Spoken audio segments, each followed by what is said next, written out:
kuvugana n'umusamariya neza, bahoraga banganye bakarangwa n'amakimbirane y'urudaca.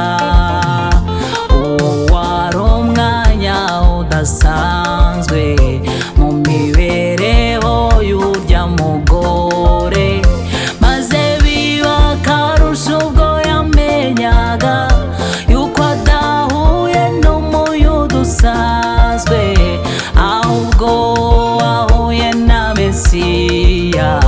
Bimwanga mu nda kwifata biramugora, azamuka umudugudu asakuza ati bagenzi mpuye na Mesiya, nimundeke ndirimbe nahuye na Mesiya.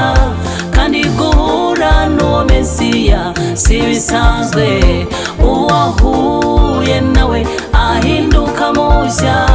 Hahandi mwari muzi narahimutse ubu ndi mushya. Nimundeke ndirimbe nahuye na Mesiya, kandi guhura n'uwo Mesiya si bisanzwe, uwahuye nawe ahinduka mushya. Hahandi mwari muzi narahimutse ubu ndi mushya.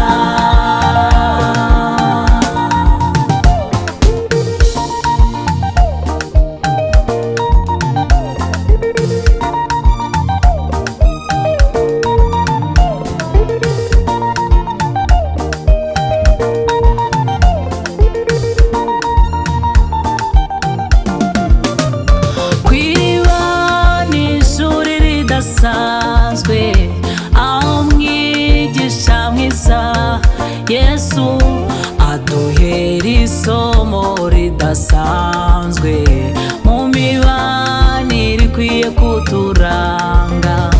Kugira ibyo tudahuza ni ibintu bizahoraho kugeza ku iherezo ry'isi, ariko ntibikwiriye gutuma tubaho duhanganye turebana ingwe. Gerageza umbere nk'udasanzwe, maze nanjye nkubere udasanzwe.